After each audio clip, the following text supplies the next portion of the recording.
Hello student. Now the very basic definition discussed before the chapter, that is a data. In various field we need information in the form of numerical figure, that is called a data. Means data क्या होता है, is the collection of fact in numerical figure. जो हम किसी भी information को numerical form में collect करते हैं, that is called a data. Next one we will discuss about the statistics. It is the science which deal with the collection, presentation, analysis and interpretation of numerical data. In singular form, statistics is taken as a subject. Singular form में क्या होता है, statistics is taken as a subject and the plural form statistics means data. और plural form में इसको क्या कहते हैं, data. Next one, some terms related to statistics. First one is a primary data. The information collected by the investigator himself or herself with a definite purpose in his or her mind is called a primary data. Means primary data क्या होता है, primary data is the data collected by the investigator himself. Means investigator अपने लिए उस data को collect करता है, that is called a primary data. Next one is a secondary data. The information gathered from a source which already had the information stored is called a secondary data. Means secondary data is the data which is not collected, जो collect नहीं किया जाता, but you are in interpretation and analyze the data which collected by some other person, जो किसी और के द्वारा collect किया जाता है और आप उसको use करते हो, that is a secondary data. Next one we will discuss about the raw data. The numerical data record in its original form as it's collected by the investigator or received from some source is called a raw data. Means के जो numerical data होता है original form में होता है, that is called a raw data. Next one is a variable. A quantity which is being measured in an experiment is called a variable. Means variable में for example आ जाती है जैसे height, age, weight of people, income, expenditure of people, number of members in a family, number of workers in a factory, ये सभी हमारे variables में आ जाते हैं. ठीक है. Variables are of two types. Variables two types में होता है, continued and discontinued. Discontinued variable is also called a discrete variable. ठीक है. जो कंटिन्यूड वेरिएबल होता है उसको हम मेजर कर सकते हैं, और जो डिसकंटिन्यूस डिस्क्रीट वेरिएबल होता है वो काउंटेड होता है, उसको हम काउंट कर सकते हैं. तो first of all discuss about the continuous variable. A set of data is said to be continuous. तो कंटिन्यूस चलता रहता है. If the value belonging to the set can take of on any value with a finite और infinite interval.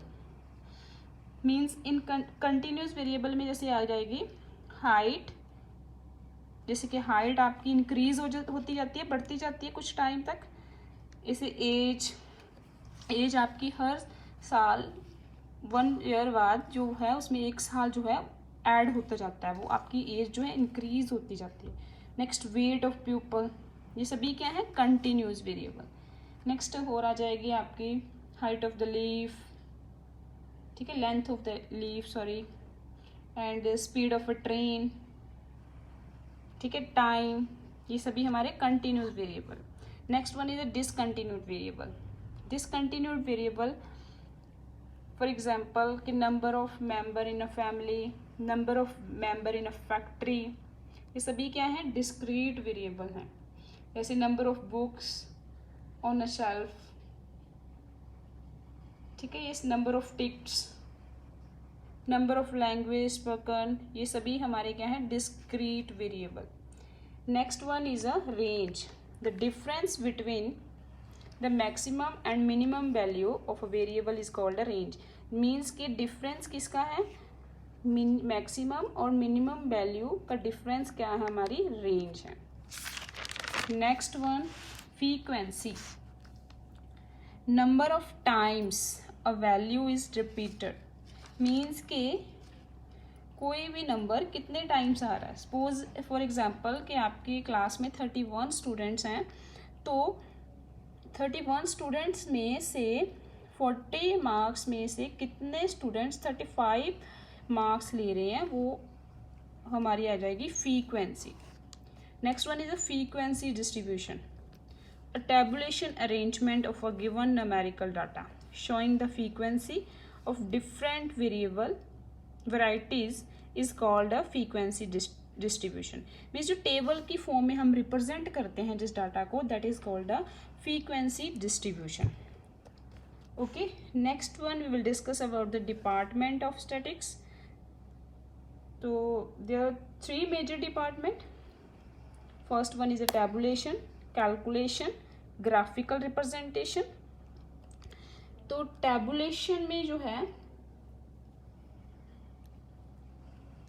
आप 3 types होती हैं, raw data, ungrouped frequency and grouped frequency.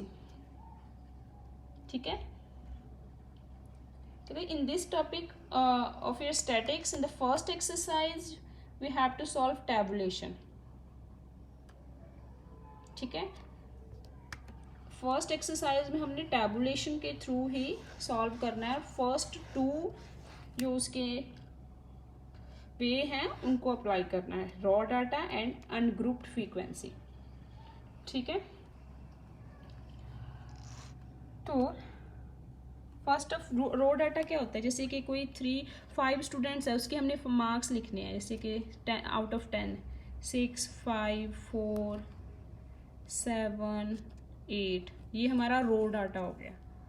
ठीक है, अनग्रुप डाटा मीन्स के हम उसको टेबल की फॉर्म में बना लेंगे कि जैसे कि 5 मार्क्स कितने स्टूडेंट्स ले रहे हैं, 1, 4 मार्क्स कितने स्टूडेंट्स ले रहे हैं, 1। ठीक है, ऐसे ग्रुप डाटा, ग्रुप फ्रीक्वेंसी होती है कि 0 से 5 तक कितने स्टूडेंट्स, 0 to 5 मार्क्स में मीन्स 0 और 5 के बीच बीच कितने स्टूडेंट्स के मार्क्स हैं, वो ग्रुप फ्रीक्वेंसी होती है हमारी। ठीक है, तो first this one, the data, suppose there are 32 students in class 9th। यहाँ पे हम सपोज कर लेते हैं कि 32 स्टूडेंट्स हैं इन क्लास 9th में। Out of 50 marks in an examination, out of 50 marks the marks scored by them are this one. Means के 50 मार्क्स में से स्टूडेंट्स के जो मार्क्स आए हैं वो ये दिए हुए हैं। ठीक है, the data in this form is the raw और अनग्रुप्ड और अनक्लासिफाइड डाटा।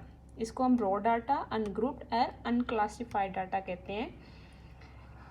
और सपोज कि अगर हमने अचीवमेंट, स्टूडेंट्स की अचीवमेंट को एग्जामिनेशन में मेज़र करना है कि कितने कितने एनालाइज करना है कि क्या कौन सा स्टूडेंट कौन सी अचीवमेंट ले रहा है, तो does not give much information, हमें कुछ ज़्यादा इन्फॉर्मेशन नहीं मिलेगी।